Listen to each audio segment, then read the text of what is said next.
Saudara-saudariku yang terkasih, naluri setiap manusia adalah bertahan hidup. Jadi manusia itu nalurinya itu bertahan hidup. Bagaimana saya supaya hidup lebih lama.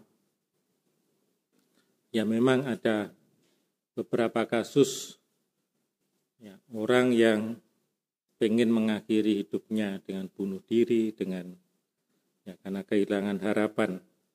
Tetapi pada umumnya orang ingin hidup lebih lama. Karena itulah kalau orang sakit, ya berusaha mencari obat. Sebenarnya ujungnya adalah supaya dia bisa hidup lebih lama. Kalau misalnya orang sakit, ya sudah mati nggak apa-apa. Dokter nggak payu, obat-obatan juga nggak payu, nggak laku. Karena orang nggak peduli, mau mati, ya, mau sembuh, mau sakit. Tapi karena orang peduli, aku ingin hidup dan hidupku berkualitas, hidup sehat. Karena itulah segala hal yang membuat orang itu sehat, itu laku. Termasuk juga ibadat-ibadat itu. Kalau ada ibadat penyembuhan itu mesti laku itu. Banyak orang datang. Kenapa? Karena orang berharap ya, mungkin dengan adanya ibadat penyembuhan ini saya sembuh. Kalau ada orang yang punya kemampuan untuk menyembuhkan, ya, orang juga akan berbondong-bondong datang.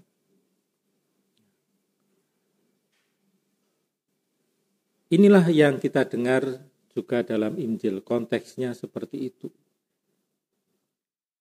Jadi Yesus itu sudah menjadi orang terkenal, orang yang punya kuasa. Dan ketika dia datang, dan ada seorang ya kepala rumah ibadat yang bernama Sairus, itu anak perempuannya sakit keras dan hampir mati. Seorang ayah atau seorang ibu atau orang tua tentu semuanya menghendaki anaknya itu umurnya panjang, ya. Tidak mati muda. Setidaknya ya yang mati orang tuanya dulu, jangan anaknya. Maka dia memohon dengan sangat kepada Yesus supaya anaknya tidak jadi mati, tetap hidup. Ya. Dan ya ketika Yesus sedang dalam perjalanan menuju rumah itu, ada juga seorang perempuan yang 12 tahun pendarahan, sudah berobat ke sana kemari ya, ke rumah sakit ini ya, ke tabib ini, ke dokter ini. Kalau kita membayangkan misalnya di sini ya sudah ya berbagai cara dicari, tetapi keadaan semakin memburuk. Nah, dia punya harapan pada Yesus. Harapan itu lahir dari iman, dari keyakinan bahwa kalau dia fokus, dia tertuju pada Yesus dan menyentuh saja, itu dia akan mengalami kesembuhan. Asal ku jamah jubahnya aku akan sembuh. Itu ungkapan iman. Kepercayaan bahwa ya, dengan menyentuh Tuhan Yesus, dia disehatkan, dia diselamatkan. Dan terjadilah seperti itu. Lalu anak Yairus yang kemudian sakit keras dan dikabarkan mati, ya, sudah nggak perlu datangi lagi, sudah mati, sama Yesus dihidupkan kembali. Jadi intinya adalah Yesus memberi kesehatan. Yesus memberi kehidupan. Tetapi timbal baliknya adalah apakah orang percaya bahwa Yesus itu memberi kesehatan, menyembuhkan yang sakit. Apakah orang itu percaya bahwa Yesus memberi kehidupan? Jadi ini ada dua pihak. Di pihak yang pertama memang Yesus punya kuasa untuk menyembuhkan, Yesus punya kuasa bahkan untuk menghidupkan. Di pihak lain manusia perlu iman, perlu keyakinan bahwa ketika menyentuh Yesus, ketika berharap pada Yesus, harapannya tidak sia-sia. Dua hal yang saling berkaitan. Dan saudara-saudari yang terkasih, dua hal itu menjadi pesan bagi saya dan Anda. Apakah kita ini begitu punya iman yang mendalam, sehingga perjumpaan dengan Yesus itu sungguh memulihkan hidup kita. Ketika kita menyentuh Yesus dalam apa? Secara paling nyata adalah dalam perayaan Ekaristi.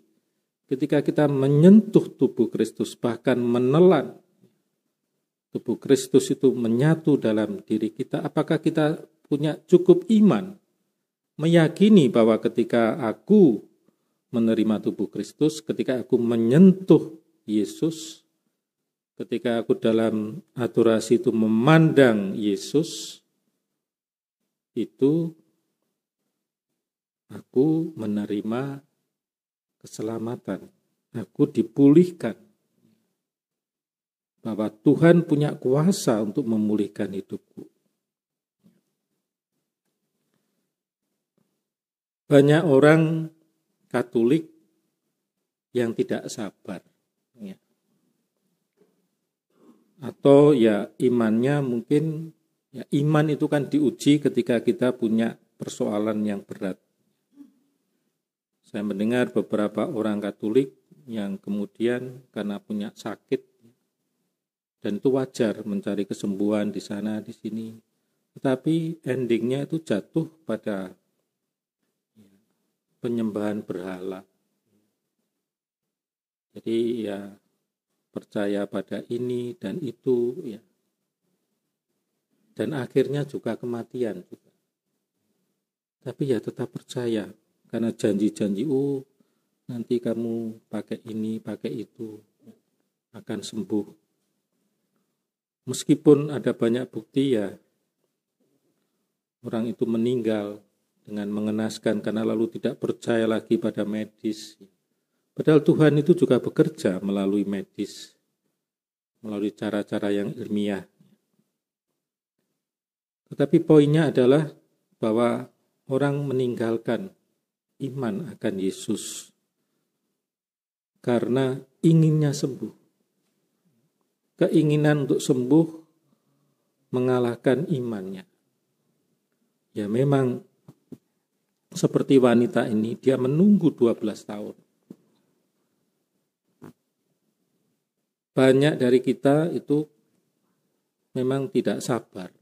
Kalau ingin sesuatu ya ingin segera terwujud.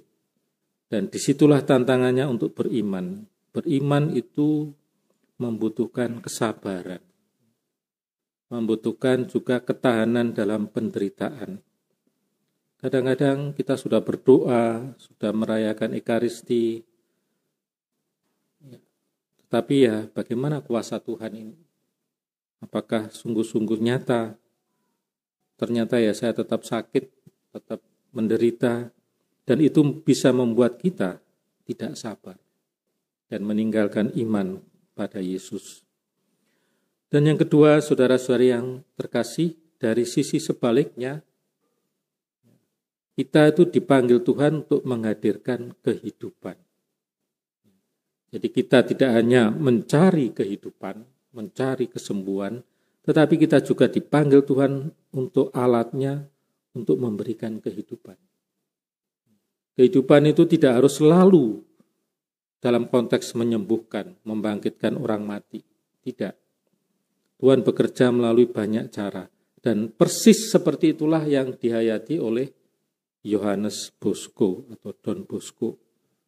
Yohanes Bosco ini sama seperti Yesus, memberi kehidupan kepada anak-anak yang kehilangan harapan.